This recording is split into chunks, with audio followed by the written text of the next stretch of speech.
ভাইরা, আজকে একটা গুরুত্বপূর্ণ বিষয় নিয়ে কথা বলার মনস্থ করেছি। বিষয়টা খুব একক বিষয়, মানে সমাজের অনেক অসুবিধা নিয়ে আমরা কথা বলি, রাষ্ট্রের অনেক অসুবিধা নিয়ে কথা বলি, বিশ্ব নিয়ে কথা বলি, আমরা অনেক বড় বড় বিষয় নিয়ে কথা বলি, কিন্তু একটা গুরুত্বপূর্ণ বিষয় ছুটে যায়, যেটার গুরুত্ব এগুলোর চাইতে অনেক বেশি। যে বিষয়টা সংশোধিত না হলে বাকি বিষয়গুলো সংশোধন কাম্য নয়। সেটা হচ্ছে সূরাতুত তাহরিমের ৬ নম্বর আয়াত। আল্লাহ রাব্বুল আলামিন সূরা তাহরিমের ৬ নম্বর আয়াতে বলছেন, বাদা আউযু বিল্লাহি মিনাশ শাইতানির রাজীম, আল্লাহ পাক বলছেন, ইয়া আইয়ুহাল্লাযীনা আমানু, হে মুমিনগণ, কু আনফুসাকুম, তোমরা নিজেরা জাহান্নামের আগুন থেকে বাঁচো, ওয়া আহলিকুম নারান, তোমাদের পরিবার বর্গকেও জাহান্নামের আগুন থেকে বাঁচাও। নিজে জাহান্নামের আগুন থেকে বাঁচো, পরিবার বর্গকেও জাহান্নামের আগুন থেকে বাঁচাও। আলাইহা মালাইকাতুন গিলাদুন শিদাদ, সেই জাহান্নাম থেকে বাঁচাও যেখানে আছে কঠোর মনের কিছু ফেরেশতা। লা ইয়াসুনাল্লাহা মা আমারাহুম ওয়া ইয়াফআলুনা মা ইউমারুন, আল্লাহ পাক বলছেন তাদেরকে আল্লাহ পাক যখন কোনো আদেশ করেন সেই আদেশ পালনে তারা বিন্দুমাত্র গাফিলতি করে না। কঠিন হৃদয়ের কিছু ফেরেশতা আল্লাহ রাব্বুল আলামিন রেখেছেন কোথায়? জাহান্নামে। এবং এই জাহান্নাম থেকে বাঁচার জন্য আল্লাহ পাক বলছেন তুমি নিজে আগে বাঁচো এবং পরিবার বর্গকে বাঁচাও। আসেন, কেন এই কথাটা বলতে হচ্ছে? কারণ যত দিন যাচ্ছে আমরা দেখছি যে পরিবারের ভাঙনটা বৃদ্ধি পাচ্ছে। যত দিন যাচ্ছে আমরা দেখছি যে পরিবারের মধ্যে ইসলামী অনুশাসনের ঘাটতি দেখা যাচ্ছে।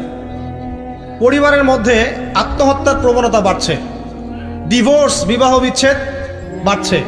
পরিবারের মধ্যে সন্তানরা বেলাইনে চলে যাচ্ছে, পিতা মাতার কোনো খোঁজ নাই। পরিবারের মধ্যে বেপরদামি বাড়ছে।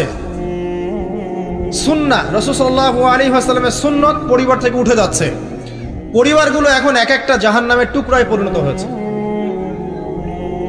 যে পরিবারগুলো ইসলামিক আদর্শে চলছে সেগুলোর মধ্যেও অনেক ফিতনা এখন ঢুকে গেছে। এটা নিয়ে কথা বলতে হচ্ছে এই কারণে, কারণ পরিবার হচ্ছে একটা সমাজের গঠন একক। একটা সমাজ গঠিত হয় পরিবার নিয়ে। তো পরিবারগুলো যদি জাহান্নামের টুকরা হয়ে যায় তো ওই সমাজটাও দেখবেন জাহান্নামের টুকরা হয়ে যাবে। আবার পরিবারগুলো যদি জান্নাতের টুকরা হয় দেখবেন ইনশাআল্লাহ ওই সমাজটাও জান্নাতের টুকরাই হবে ইনশাআল্লাহ। আর এই সমাজগুলোকে নিয়েই কিন্তু দেশ গঠিত হয়। সমাজ যখন পরিবর্তিত হবে, সমাজ যখন জান্নাতি আদর্শে চলবে, তখন দেখবেন দেশটাও জান্নাতি পথে হাঁটছে। আর যদি দেখেন সমাজের মধ্যে জাহান্নামী আমল বেশি, তাহলে বুঝে নেবেন দেশের মধ্যেও জাহান্নামী আমল বেশি। আর এই দেশ নিয়েই বিশ্ব হয়, বিশ্ব গঠিত হয়। দেশগুলো যখন দেখবেন কুরআন সুন্নাহর বাইরে আচরণ করছে, তার মানে পুরো বিশ্ব থেকে ইসলামটা আস্তে আস্তে উঠে যাচ্ছে। তাহলে শুরুটা কোত্থেকে হচ্ছে? ব্যক্তি থেকে। কু আনফুসাকুম, আগে নিজে বাঁচো, 1 নম্বর কথা। নিজে জাহান্নামের আগুন থেকে বাঁচো। 2, তোমার পরিবার বর্গকে বাঁচাও। আমরা এখন বিশ্ব, অর্থনীতি, দেশ এগুলো নিয়ে পরে কথা বলবো। আমরা আগে বলবো নিজের কথা এবং পরিবারের কথা, ঠিক আছে? আসুন, আল্লাহ পাক বলছেন নিজে বাঁচো, পরিবার বর্গকে বাঁচাও। তার মানে আত্মকেন্দ্রিকতার কোনো সুযোগ নাই ইসলামে, যে আমি নিজে বাঁচলাম যথেষ্ট, আর কারো দিকে দেখার দরকার নাই। এই আত্মকেন্দ্রিকতার সুযোগ ইসলামে নাই। পরিবার বর্গকেও বাঁচাতে হবে, এটা আপনার উপর নৈতিক একটা ধর্মীয় দায়িত্ব। আসুন, আমরা প্রথমে কোরআন থেকে দেখি যে কোরআনুল কারীমের মধ্যে এরকম জান্নাতি পরিবারের উদাহরণ আছে কিনা, ঠিক আছে? তারপরে আসবো আমরা ওই জায়গায় যে নবী সাল্লাল্লাহু আলাইহি ওয়াসাল্লাম শেষ জামানায় পরিবারগুলো কেমন হবে এই ব্যাপারে কি বলেছেন। তারপরে ইনশাআল্লাহ আমরা আসবো কিছু পরিসংখ্যানে, যে এখনকার কিছু পরিসংখ্যান আপনাদেরকে দিব যে পরিবারগুলোর মধ্যে কি চলছে, ঠিক আছে? আর সর্বশেষে গিয়ে আমরা আলোচনা করব ইনশাআল্লাহ যে এই সমস্যাগুলো থেকে উত্তরণের পথ কি। 4টা পার্ট আছে আলোচনায়। কয়টা পার্ট? 4টা পার্ট। আগে আমরা দেখব প্রথমে কোরআন এবং সুন্নায় আদর্শ পরিবার গঠনের ব্যাপারে আল্লাহ পাক কি কি নসিহত করেছেন, 1 নাম্বার। তারপরে যাব রাসূল সাল্লাল্লাহু আলাইহি ওয়াসাল্লাম শেষ জামানায় পরিবারগুলোর অবস্থা কি করুণ হবে এই ব্যাপারে কি কি হাদিস বলেছেন। তারপরে আমরা আসব কিছু পরিসংখ্যানে, যে দেশে এবং বিশ্বে পরিবারের ভাঙনের কিছু পরিসংখ্যান। আর তারপরে আসবো আমরা যে পরিবারগুলো এখন আমরা কিভাবে গঠন করব, আর কি কি কাজ করলে এই পরিবারগুলো জান্নাতের টুকরা হবে ইনশাআল্লাহ। ঠিক আছে, তো আলোচনা একটু মনোযোগের সাথে শোনার চেষ্টা করতে হবে। আল্লাহ পাক সবাইকে তৌফিক দান করুন, আমিন। কোরআন খুলি আমরা এবার। কোরআন কি নিয়মিত খোলা হয় ভাই? প্রত্যেকদিন কোরআন তেলাওয়াত করেন কারা কারা? হাত তোলেন দেখি। মাশাআল্লাহ, এবার হাত নামান। প্রত্যেকদিন ফেসবুক চালান কারা কারা? হাত তোলেন দেখি। সত্যি সত্যি বলবেন। হ্যাঁ, মাশাআল্লাহ। এখন বোঝেন আল কোরআনের আলো কি ঘরে ঘরে জ্বলবে? যখন প্রথম প্রশ্নের হাত উঠবে কম আর দ্বিতীয় প্রশ্নের হাত উঠবে বেশি, বুঝবেন যে কোরআনের সাথে জনগণের সম্পর্ক কমে গেছে। আর যখন দ্বিতীয় প্রশ্নে হাত উঠবে কম, ফেসবুক চালান কারা কারা? হাত কম, অল্প মানুষ চালায়। কোরআন পড়েন কারা কারা নিয়মিত? সবাই হাত তুলছে, তখন বুঝবেন সমাজ পরিবর্তন হয়েছে। তো প্র্যাকটিক্যাল কথায় আসি, আমরা এখন কোরআনের দিকে যাই। যাওয়ার আগে এতটুকু রিকোয়েস্ট করব যে কোরআনটা আল্লাহর ওয়াস্তে মৃত্যুর আগে একবার খতম দেওয়ার চেষ্টা করেন। পারবেন না? ইনশাআল্লাহ। আর আপনার মৃত্যু কবে আসবে আপনি তো জানেন, তাই না? জানেন তো? না জানলে এভাবে চলতে পারেন কিভাবে? মানুষ যদি মৃত্যু সম্পর্কে গাফেল নাই হবে, তাহলে এভাবে কিভাবে চলতে পারে যে নামাজের কোনো খোঁজ নাই, রমজানের কোনো খোঁজ নাই, জাকাতের খোঁজ নাই, পর্দার খোঁজ নাই, কোরআন তেলাওয়াতের খোঁজ নাই, দিনী ইলম চর্চার কোনো খোঁজ নাই, উম্মার জন্য কিছু করবে ফুরসত নাই, সারাদিন ওই দুনিয়াদারি আর ব্যবসা আর ওই চাকরি আর পরিবার আর সন্তান, রান্নাবান্না, হ্যাঁ, তারপরে যে ফেসবুক, ইউটিউব, ইন্টারনেট, আড্ডাবাজি করা, গার্লফ্রেন্ড ইত্যাদি ইত্যাদি। তো মানুষ যদি মৃত্যু সম্পর্কে সচেতনই হবে, তাহলে এগুলো কি হতে পারে? তার মানে সচেতনতার ঘাটতি আছে। তো আল্লাহর ওয়াস্তে জীবনে একটাবার হলেও কোরআনটাকে অর্থসহ পড়ার চেষ্টা করেন ইনশাআল্লাহ। আর সামনে রমজান আসার আগেই কোরআনটাকে বিশুদ্ধ করে পড়বেন, তিলাওয়াত করা শিখবেন এবং একটা খতম দিয়ে শেষ করবেন। পারবেন? আল্লাহ পাক তৌফিক এনায়েত করুন। প্রত্যেক দিন 5টা 10টা করে পৃষ্ঠা পড়ার চেষ্টা করেন। পারা যাবে না? না, সময় কোথায় আমাদের? আমাদের সায়েন্স আছে, আর্টস পড়তে হয়, কমার্স পড়তে হয়, বিসিএস কোচিং করতে হয়, কম্পিউটার সায়েন্স পড়তে হয়, কত কি পড়তে হয়। আমাদের কি কোরআন পড়ার সময় আছে ভাই? হ্যাঁ, এগুলো শেষ করার পর যদি কোরআনে একটু সময় দেওয়া যায়, তখন 2-3 পৃষ্ঠা তাড়াতাড়ি পড়ে বন্ধ করে রেখে দেওয়া লাগে। তারপরে বের করবো কখন? ওই আব্বা মারা যাবে ওই দিন। তারপর বের করবো কখন? আব্বার 40-এর দিন, মায়ের 3 দিনের দিন, হ্যাঁ, বাপের বছরকির দিন।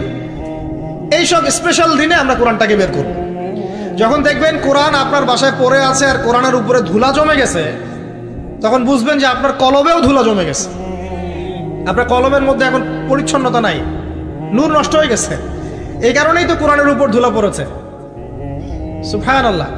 যেই কিতাবের ফলে আল্লাহ রাব্বুল আলামিন মুসলিমদেরকে সর্বোচ্চ সম্মানিত করেছেন, ওই কিতাব এখন মুসলিমরা পড়তে চায় না। দুনিয়ার সব পড়া পড়তে চায়, এটা পড়তে চায় না।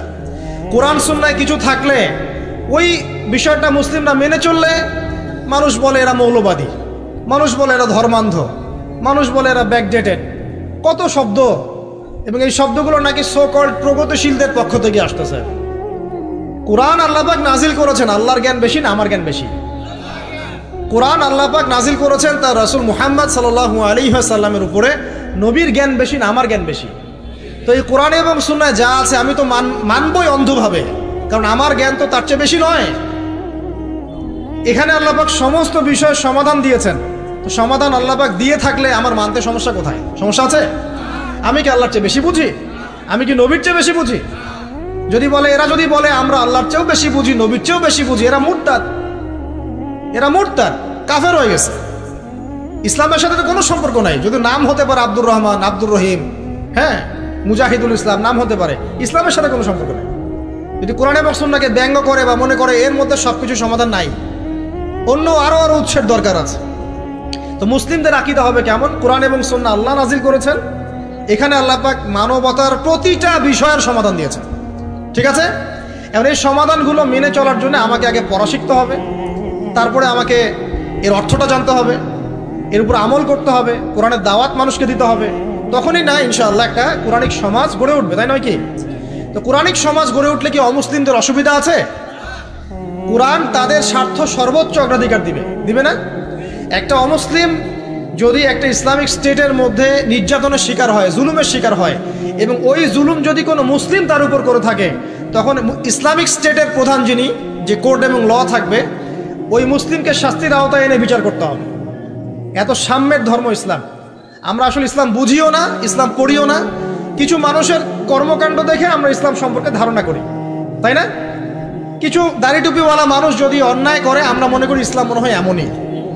দাড়ি টুপি রেখে সিগারেট খাচ্ছে, দাড়ি টুপি রেখে আপনার সুদ খাচ্ছে, দাড়ি টুপি রেখে ঘুষ নিচ্ছে, দুর্নীতি করছে, তখন মানুষ মনে করে মুসলিমরা মনে হয় এমনই। আসলে ইসলামের সাথে কি ওদের কোনো সম্পর্ক আছে? ওদের নাম খালি আব্দুর রহমান, আব্দুর রহিম হতে পারে। তাহলে প্রকৃত ইসলামটা আপনি কোথায় পাবেন প্রিয় মুসলিম ভাই বোন? প্রকৃত ইসলামটা পাবেন আপনি কোরআন এবং হাদিসে। ওইটা পড়ে আপনি ইসলাম সম্পর্কে ধারণা করেন। মুসলিমদেরকে দেখে ইসলাম সম্পর্কে ধারণা করার দরকার নাই। কারণ এখন আমাদের মধ্যে গর্বের বিষয় খুব কমই আছে।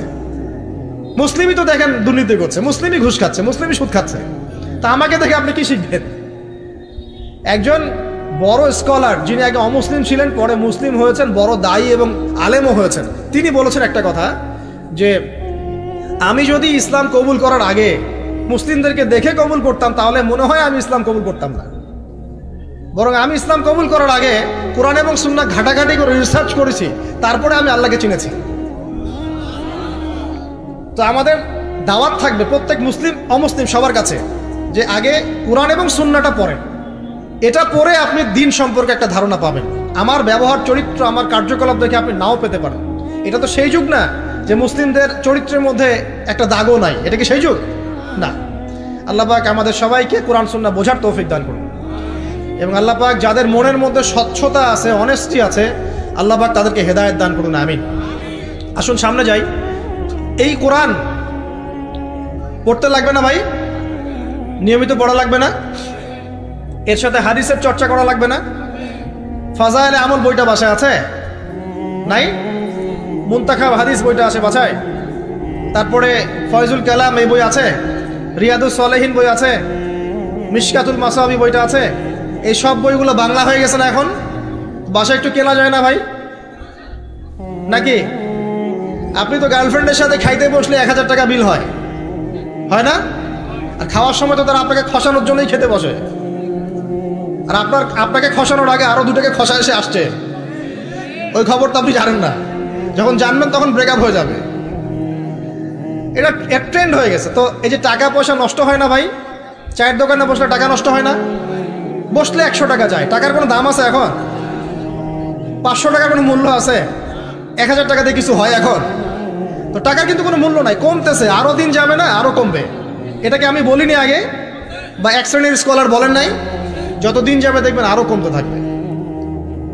তো এখানে বলি সাস্টেইনেবল সম্পদ কি হবে? তাহলে জমি জমা হতে পারে, গোল্ড হতে পারে, আপনার সিলভার হতে পারে, আপনার গবাদি পশু হতে পারে, ব্যবসা ইনভেস্টমেন্ট হতে পারে, সাস্টেইনেবল অ্যাসেটে আসে।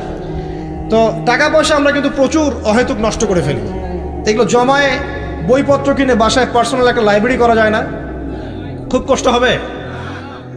এটা আল্লাহর জন্য যদি করি, আল্লাহ পাক রিজিকে বরকত দিবেন না? রিজিক কি আমার হাতে না আল্লাহর হাতে? আপনার রিজিক যতটুকু আছে, এটার একটা দানা না খেয়ে কি আপনি মরবেন? তাহলে আপনি যদি দিনের জন্য খরচ করেন, তাহলে কি আল্লাহ আপনার রিজিক কমাই দিবে নাকি আরো বাড়াই দিবে? আমাদের সবাইকে আল্লাহ পাক দিনের জন্য খরচ করার তৌফিক দান করুন, এবং পরিবারের জন্যও খরচ করবেন। আমি ওইদিকে পরে আসছি। সবচেয়ে উত্তম ব্যয় সেটাই যেটা মানুষ পরিবারের জন্য করে। মুআজ বিন জাবাল রাদিয়াল্লাহু আনহুকে নবীজি বলেছেন সাল্লাল্লাহু আলাইহি ওয়াসাল্লাম, তোমার সামর্থ্য অনুযায়ী পরিবারের পিছনে ব্যয় করবে। আপনার যদি পরিবারের পিছনে বেশি ব্যয় করার সামর্থ্য থাকে, আপনি তাই করবেন। কম সামর্থ্য হলে কম ব্যয় করবেন, সামর্থ্য অনুযায়ী করবেন। আল্লাহ পাক তৌফিক দান করুন, আমিন। তো প্রিয় ভাইরা, এই কোরআনের মধ্যে একটা সূরা আছে, সূরা তাহরিম। কি নাম? এই তাহরিম সূরার 6 নম্বর আয়াতে আল্লাহ পাক বলছেন, ইয়া আইয়ুহাল্লাযীনা আমানু, হে মুমিনগণ। মুমিন কারা? আমরা না? মুমিন কারা? যারা আল্লাহকে বিশ্বাস করে, রাসূলকে বিশ্বাস করে, যারা আসমানি কিতাব সমূহে বিশ্বাস করে, ঠিক আছে, রাসূলগণকেও বিশ্বাস করে, আগের রাসূলগণকে বিশ্বাস করে, পরকালে বিশ্বাস করে, জান্নাত জাহান্নাম মিজান পুলসিরাত এগুলোতে বিশ্বাস করে, এবং তাকদীর বা ভাগ্যের ভালো মন্দে বিশ্বাস করে। এরা কি মুমিন না? শর্ত হচ্ছে মুমিন হতে হলে আপনাকে অন্তরে বিশ্বাস করতে হবে, মুখে স্বীকারও করতে হবে, কাজেও বাস্তবায়ন করতে হবে, নাকি শুধু মুখে বললেই হবে? নামাজ পড়ি না তাতে কি হয়েছে, আমার অন্তর ঈমান পরিপূর্ণ, বলি না আমরা? আমি তো কোনো পাপ করি না, নামাজ পড়বো কেন, বলে না?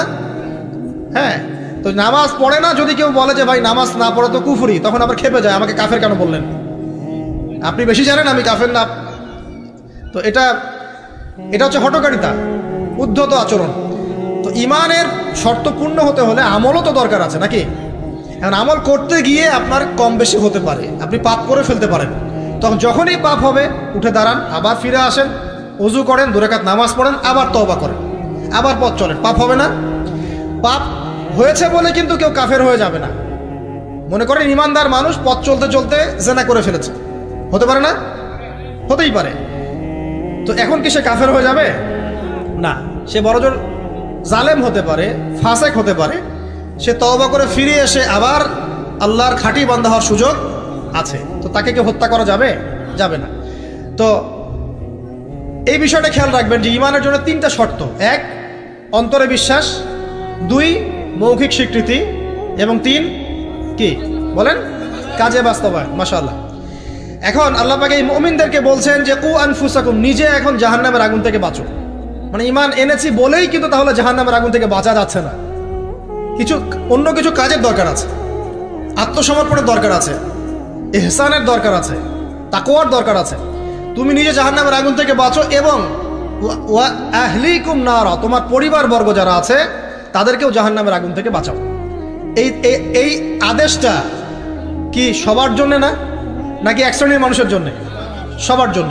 কোন জাহান্নাম? আল্লাহ ভয় দেখাচ্ছেন সেই জাহান্নাম যেই জাহান্নামে 19 জন কঠিন মনের ফেরেশতা আছে, তারা দায়িত্বশীল ফেরেশতা, তাদের আন্ডারে আর অনেক ফেরেশতা থাকতে পারেন। আলাইহা তিসআতা আশর, সেখানে 19 জন শক্তিশালী ফেরেশতা আছেন। মালাইকাতুন গিলাজুন শিদাদ, তাদের অন্তরটা খুব কঠিন। আযাব দেওয়ার সময় যাররা পরিমাণ তারা মায়া দয়া করবে না। আযাব দেওয়ার সময় যাররা পরিমাণ মায়া দয়া তারা করবে না। কবরে যখন ফাসেক, জালেম, কাফের, মুশরিককে পিটানো হবে তখন কি কেউ মায়া দয়া করবে? তখন যদি বলে ব্যথা পাচ্ছি, তাহলে কি তারা আযাব দেওয়া বন্ধ করে দেবে? শোনেন, সূরা মুমিন নামে একটা সূরা আছে। কোন সূরা? সূরা মুমিনের মধ্যে ফেরাউনের একটা ঘটনা আছে। সেই ঘটনা একটা অ্যামেজিং একটা আয়াত আছে, অ্যামেজিং একটা আয়াত। আল্লাহ পাক বলছেন যে ফেরাউন এবং তার দলবলকে প্রত্যেক দিন সকালে এবং সন্ধ্যায় 2 বেলা করে জাহান্নামের আগুন যেখানে তারা থাকবে ওইটা উপস্থাপন করা হয়। কথা বুঝতে পারছেন না? ফেরাউন এবং তার দলবলকে প্রত্যেক দিন সকাল সন্ধ্যা জাহান্নামের চিরস্থায়ী আবাস কোনটা হবে এটা উপস্থাপন করে দেখানো হয়। আল্লাহ পাক বলছেন যে তুমি নিজে জাহান্নামের আগুন থেকে বাঁচো, তোমার পরিবারবর্গকে বাঁচাও। কোন জাহান্নাম? যেখানে কঠিন মনের ফেরেশতা আছে। এখন আমরা আগে দেখব কোরআন থেকে যে এখানে এরকম পরিবার কোথায় যে পরিবারগুলো জান্নাতের টুকরা। কোরআনে আসেন, আমরা দেখি কিছু এক্সাম্পল দেখি। 1 নম্বর এক্সাম্পল দিচ্ছি, আদম এবং হাওয়া আলাইহিমুস সালাম, তারা একটা পরিবার না? আচ্ছা, তাদেরকে আল্লাহ পাক ফল খাওয়ার কারণে জান্নাত থেকে নামিয়ে দিলেন না? এই ফলটা খাওয়ার ব্যাপারে, এই গাছের কাছে যাওয়ার ব্যাপারে তাদেরকে উৎসাহিত করেছিল কে? ইবলিস।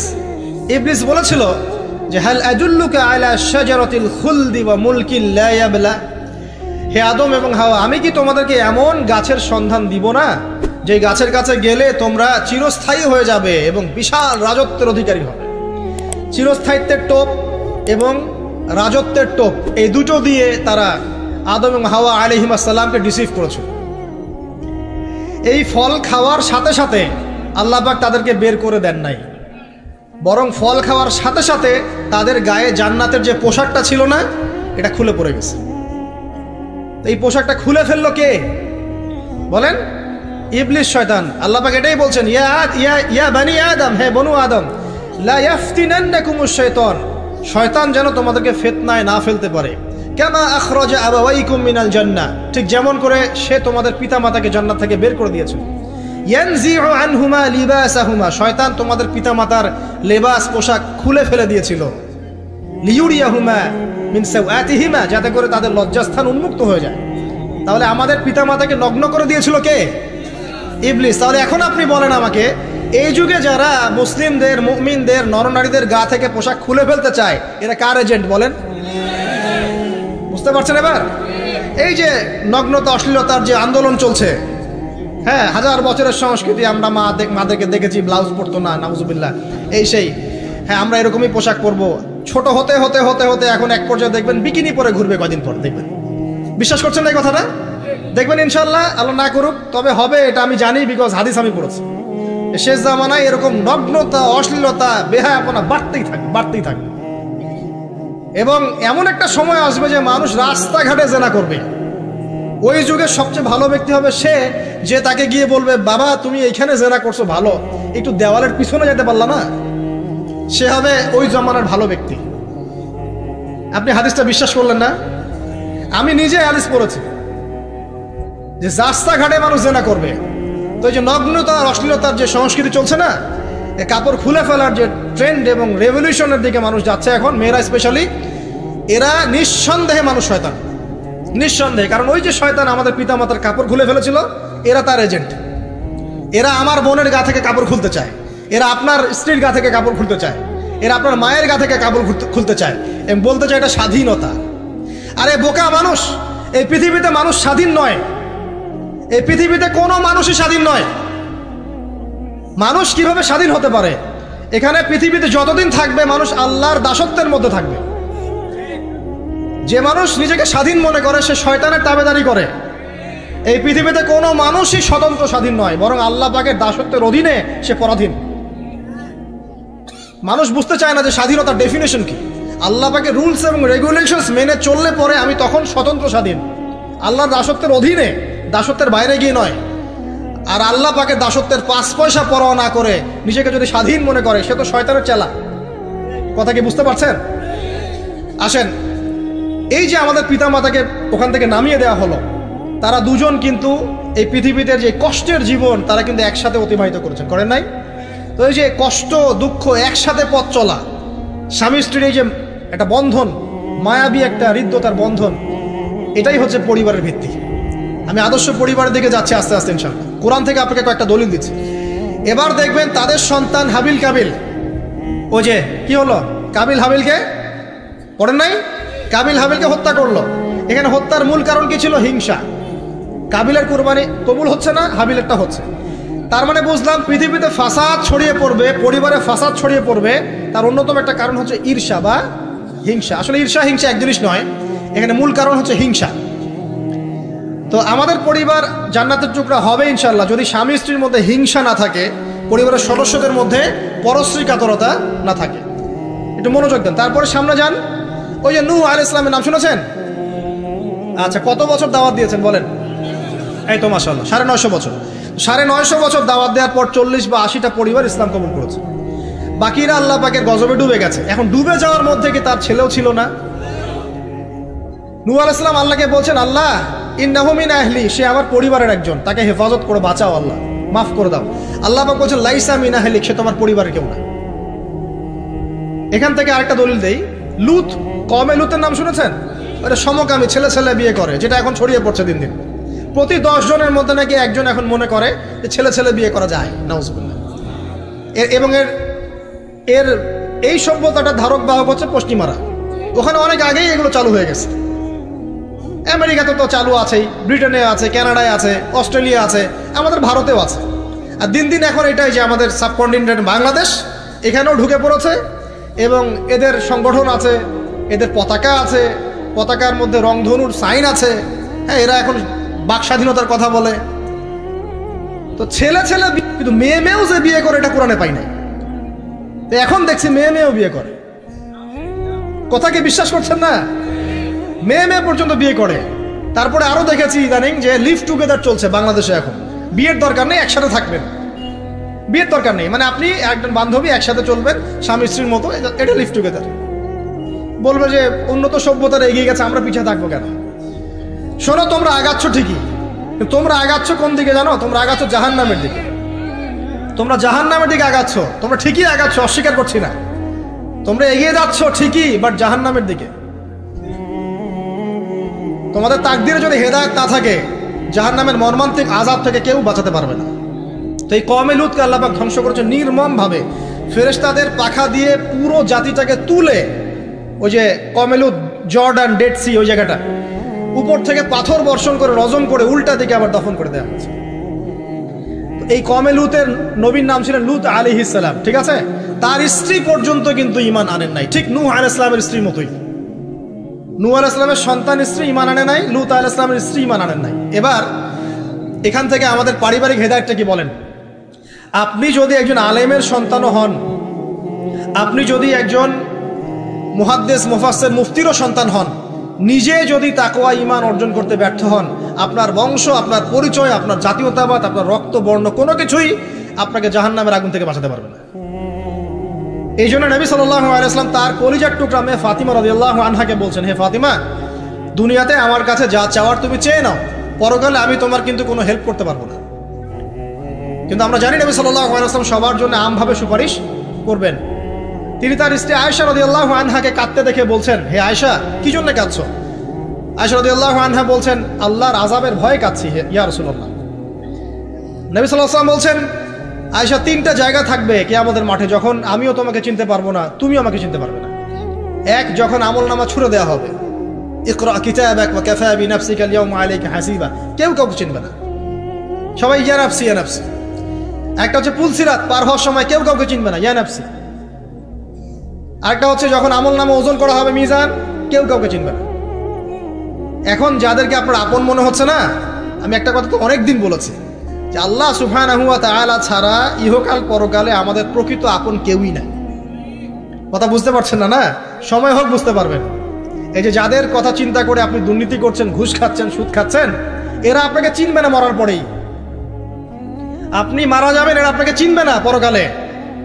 তখন যদি আপনি বলেন, হে আল্লাহ, আমি ওদের স্বার্থে সুদ খেয়েছি, পরিবার দেখাশোনা করার জন্য ঘুষ নিয়েছি, দুর্নীতি করেছি, ওরা উল্টা বলবে যে আল্লাহ, একে তো আমি নিতে বলি নাই, ওকে তো আমি নিতে বলি নাই, ওর হিসাব ও দিবে, আমি এসবের মধ্যে নাই। আপনার স্ত্রী আপনাকে কথা বলবে, ইয়াউমা ইয়াফিরুল মারউ মিন আখি, ভাই ভাই থেকে দৌড় দিয়ে পালাবে ওই দিন। উম্মিহি ওয়া আবি, তার মা বাপ থেকে পালাবে। ওয়া সাহিবাতিহি ওয়া বানি, এই যে স্ত্রী সন্তান, এগুলো থেকে পালাবে মানুষ। লিকুল্লি ইমরিইন মিনহুম ইয়াউমাইযিন শা'নু ইউগনি, প্রত্যেক সত্তা সেই দিন নিজেকে নিয়ে ব্যস্ত থাকবে। তো এখান থেকে শিক্ষা দেখেন যে পরিবার আদর্শ হবে যখন পরিবারের প্রত্যেকটা মানুষ নিজেকে নিয়ে ভাববে যে আমি কতটুকু ইমানদার হয়েছি। আমি কার সন্তান সেটা বড় কথা নয়, আমি কতটুকু ইমানদার হতে পেরেছি, কতটুকু মুত্তাকি হতে পেরেছি, আল্লাহওয়ালা হতে পারলাম, এটা মূল কথা। ফেরাউনের স্ত্রী আসিয়া, ফেরাউনের আন্ডারে থেকেও সে মুমিনা হয়েছে, হয় নাই? ফেরাউন যে বড় কাফের, এই কারণে কি তার স্ত্রী শাস্তি পাবে? পাবে না। বরং আমাদের নবীজি মেরাজের রাতে গিয়ে দেখেছেন এবং গন্ধ পেয়েছেন, সুঘ্রাণ ছড়াচ্ছে একটা জায়গা থেকে।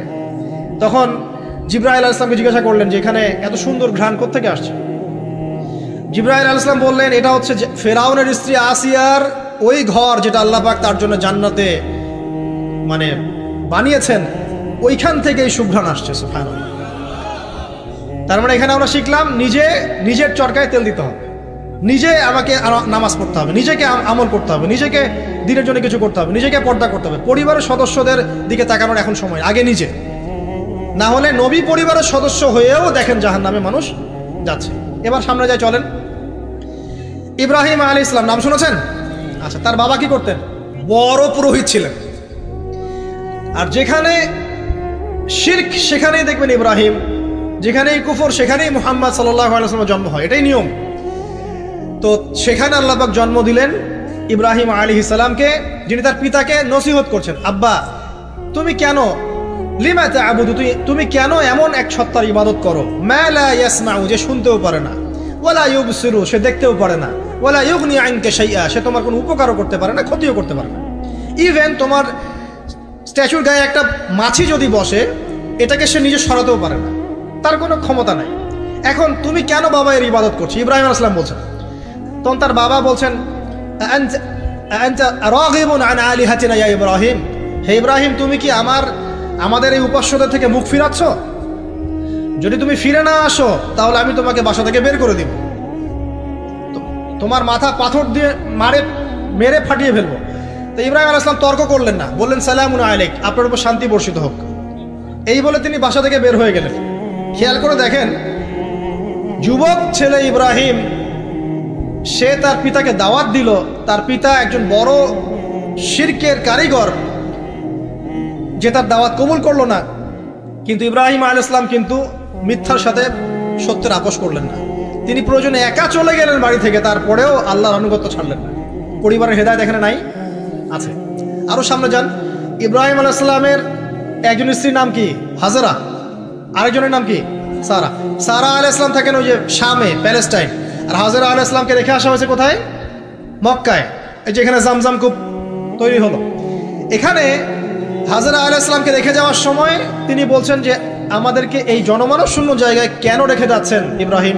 চুপ করে আছেন। আবার জিজ্ঞাসা করছেন, আবার চুপ করে আছেন। এবার তিনি বলছেন হাজেরা আলাইহিস সালাম যে আপনি কি আল্লাহর আদেশেই কাজ করছেন? তখন ইব্রাহিম আলাইহিস সালাম বলছেন হ্যাঁ। মাথাটা খালি নাড়ালেন, হ্যাঁ না।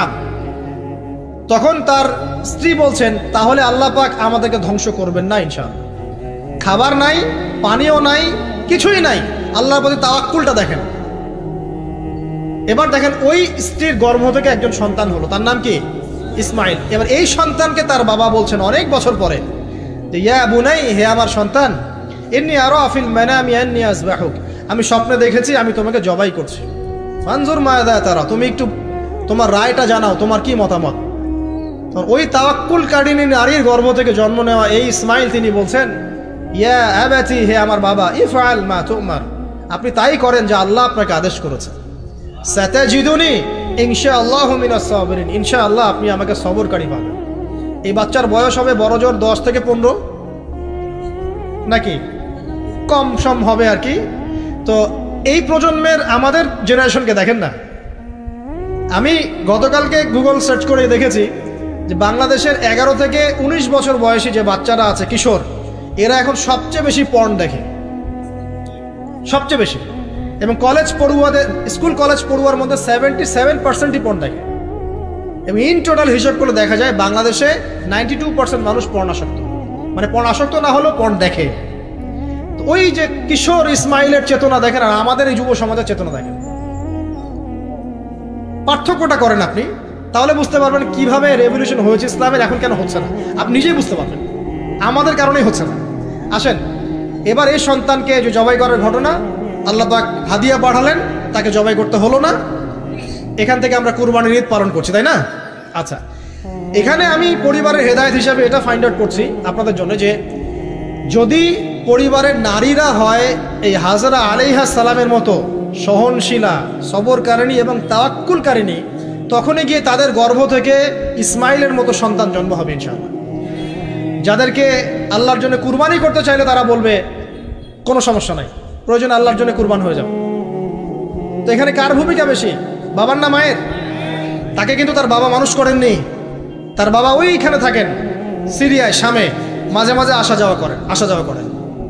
তার বেশিরভাগ সময় তাকে প্যারেন্টিং কে করেছে? তার মা। ওই মায়ের গর্ভ থেকে এমন সন্তান আশা করা যায়? তো এখনকার এই সিরিয়াল দেখা মেয়েদের গর্ভ থেকে এমন সন্তান আশা করা যায়? এখনকার ওইসব মেয়েদের গর্ভ থেকে আশা করা যায় এটা স্বামী দিতে পারলে সে খুশি, দিতে না পারলে অসন্তুষ্ট, বেজার। স্বামীকে প্রেসার দিতে দিতে, মানসিক কষ্ট দিতে দিতে স্বামীকে বুড়া বানায় ফেলে দিয়েছে। আমাদের নবীজি দোয়া করতেন আল্লাহর কাছে, আল্লাহ আমি এমন স্ত্রী থেকে তোমার কাছে আশ্রয় চাই যে আমাকে বৃদ্ধ হওয়ার আগেই বুড়া বানায় ফেলবে। বৃদ্ধ হওয়ার আগেও স্ত্রী চাইলে স্বামীকে বুড়া বানাতে পারে। দেখা যায় অনেক সময় অনেক পরিবার স্ত্রীদের মানসিক টর্চারের কারণে স্বামীরা স্ট্রোকের শিকার হয়, রোগ ব্যাধির শিকার হয়, হার্ট স্ট্রোক করে, হাই প্রেশারের শিকার হয়, পেরেশান। দিনের জন্য কাজ করা তো দূরের কথা, দুনিয়া সামলাতে তার সারাদিন চলে যায়। এই নারীরা কি হাজেরা আলাইহিস সালামের মতো? যখন এমন নারীরা ঘরে ঘরে তৈরি হবে তখন দেখবেন আদর্শ পরিবার ঠিকই গঠিত হবে ইনশাআল্লাহ। তো বিয়ে করলে এই ধরনের মেয়েকে করবেন। রূপের সৌন্দর্য দেখে, টাকা পয়সা দেখে আর অন্যান্য বিষয়গুলো দেখে এত বেশি ইমপ্রেসড হওয়ার দরকার নেই। আপনি দেখবেন দিনদারিতা আছে কিনা। এবং দিনদারিতা কিন্তু শুধু বোরখার মধ্যেই থাকে না। আপনাকে কথা বলে প্রশ্ন উত্তরের মাধ্যমে পাত্রী দেখার সময় এগুলো যাচ করতে হবে। আপনাকে ওর মাকে দেখতে হবে, তার মা কেমন, কোন মায়ের সন্তান সে, তার মায়ের আকীদা কেমন, তার মা কেমনে চলাফেরা করে, ওর নানি কেমন, ওর পরিবারের সদস্যরা কেমন, এগুলো দেখে মেয়ে চুজ করবেন। এই যে নসিহতগুলো করছি, যারা আনম্যারিড, তোমার জন্য এগুলো শোনার চেয়ে বেশি দামি। এই ডিসিশনটা এত গুরুত্বপূর্ণ যে জীবনে যদি এটাতে ভুল করে ফেলেন কখনো, সারাটা জীবন আপনাকে এই বোঝা টানতে হবে। এবং এমন কষ্ট আসবে যেটা আপনার ওই যে বিয়ের পর নতুনত্বর সাময়িক। তিনি একজন বিজ্ঞ মানুষ ছিলেন, অনেকে বলেছেন নবী ছিলেন, কেউ বলেছেন নবী ছিলেন না। যাই হোক, তিনি তার সন্তানকে কিছু নসিহত করছেন। কি চমৎকার নসিহত! তিনি সন্তানকে নসিহত করছেন, ইয়া বুনাইয়া, হে আমার ছোট্ট বৎস, লা তুশরিক বিল্লাহ, তুমি আল্লাহর সাথে কাউকে শরিক করো না। ইন্না শিরকা লা যুলমুন আযীম, কারণ শিরক হচ্ছে মহান জুলুম। ছোট্ট একটা বাচ্চা শিরকের বোঝেটা কি কিছু বোঝে? আমরা আমাদের ছোট বাচ্চাদেরকে কি শিখাই? জীবনে বড় হওয়া, প্রতিষ্ঠিত হওয়া, ইত্যাদি ইত্যাদি, তাই না? কিন্তু এখানে দেখেন লুকমান হাকিম আলাইহিস সালাম, তিনি তার সন্তানকে শিরকের শিক্ষা দিচ্ছেন। পিতামাতার খেদমত করবে, তাদের অবাধ্য হবে না, সৎ কাজের আদেশ করবে, অসৎ কাজে নিষেধ করবে, ঠিক আছে? বিপদে পড়লে সবর করবে, গাধার মতো উচ্চস্বরে কথা বলবে না। এই নসিহতগুলো করছেন লুকমান তার সন্তানকে আলাইহিস সালাম। তো এখান থেকে প্যারেন্টিং পাচ্ছেন না, যে আপনি আপনার সন্তানকে, পরিবারের সদস্যদেরকে কি নসিহত করবেন? এবার কোরআনের পাতায় পাতায় আছে। ইয়াকুব আলাইহিস সালাম তার সন্তানদেরকে নসিহত করছেন, আমার পরে তোমরা কার ইবাদত করবে? তারা বলছে আমরা আল্লাহর ইবাদত করবো ইনশাআল্লাহ তাআলা। ইউসুফ আলাইহিস সালামের সাথে তার পিতার একটা গভীর প্রেমের সম্পর্ক ছিল। আসহাবুল কাহফের মধ্যে আপনি এর এক্সাম্পল পাবেন। তো কোরআনের এভাবে পাতায় পাতায় আপনি দেখবেন যে আলহামদুলিল্লাহ আল্লাহ পাক আমাদেরকে আদর্শ পরিবার গড়ার এই মেসেজগুলো দিয়েছেন। বলতে গেলে অনেক লম্বা সময় চলে যাবে, তো বাকিগুলো আপনারা খুঁজে বের করবেন ইনশাআল্লাহ। আল্লাহ পাক তৌফিক দান করুন। এবার আসেন যে নবী সাল্লাল্লাহু আলাইহি ওয়াসাল্লাম এবং সাহাবায়ে কেরামের যুগে পরিবারগুলো কেমন ছিল। খুব শর্ট করে বলি, তখন পরিবারের মধ্যে তাওহীদ ছিল, ঠিক আছে? পরিবারের মধ্যে সুন্নত ছিল, পরিবারে কোরআনের তালিম চর্চা ছিল, পরিবারে পর্দা ছিল, পরিবারের মধ্যে দেখবেন আপনি মাশাআল্লাহ ইসলামিক অনুশাসন ছিল, একটা শাসনের লাঠি ছিল, পরিবারের মধ্যে হৃদ্যতা, ভালোবাসার বন্ধন ছিল, হ্যাঁ, পরিবারে হালাল রিজিকের প্রাচুর্য ছিল, পরিবারের মধ্যে অপসংস্কৃতি ছিল না, ইসলামিক সংস্কৃতি ছিল। মানে ওই সময় পরিবারগুলো এক একটা সোনার টুকরা ছিল না, তাই না? ছিল না, জান্নাতের টুকরা ছিল। মানে যত ভালো গুণ সব পরিবারে ছিল, আর খারাপ গুণের সাথে তারা খুব একটা সম্পর্কিত ছিলেন না, আলহামদুলিল্লাহ।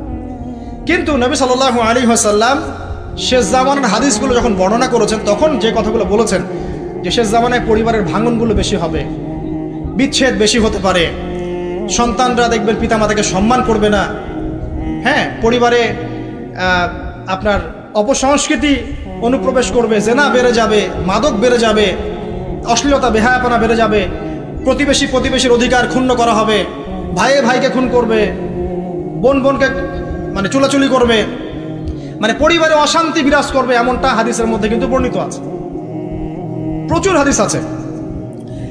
তো এই অবস্থায় একটু আপনাকে দেখাই যে এখন এমন একটা অবস্থা চলছে যে আপনি ম্যাক্সিমাম পরিবারগুলোর মধ্যে যাবেন, আপনি গিয়ে দেখবেন ম্যাক্সিমাম পরিবারে কিন্তু নামাজটা নাই। ম্যাক্সিমাম পরিবারে যাবেন, আপনি গিয়ে দেখবেন সেখানে কিন্তু পর্দাটা নাই। বেশিরভাগ পরিবারে আপনি যান, দেখেন দিনের ইলম চর্চার যে গুরুত্ব, এটা কিন্তু ওখানে দেখবেন আপনি নাই। বেশিরভাগ পরিবারে দেখেন আপনি এখানে হালাল হারামের কোনো পরোয়া নাই, রিজিক আসতেছে কোন দিক থেকে আসুক, ঠিক আছে? বেশিরভাগ পরিবারে দেখবেন স্বামী স্ত্রীর মধ্যে খুব একটা হৃদ্যতা, ভালোবাসার বন্ধন পাওয়া যাচ্ছে না, প্যারেন্টিংসগুলো ঠিক নাই, খাবারের উৎসগুলো ঠিক নাই, অপসংস্কৃতি আছে পরিবারে। এখন মাদক ঢুকে গেছে, জেনা ঢুকে গেছে, পর্ন ঢুকে গেছে, ঠিক আছে? এই যে ডিভাইসের এডিকশন ঢুকে গেছে। মানে অন্তর্নিহিত সম্পর্কগুলো, যে হৃদ্যতা ভালোবাসার সম্পর্কগুলো ছিল এবং ইসলামিক নীতি নৈতিকতাগুলো ছিল, এখন এগুলো কিন্তু দিন দিন পরিবার থেকে কমে যাচ্ছে। এতে করে পরিবারে ডিভোর্স বাড়ছে। যেমন প্রতি 1 ঘন্টায় ঢাকায় একটা করে ডিভোর্স হয়, মানে প্রতি 24 ঘন্টায় 24টা ডিভোর্স ঢাকায় হয়।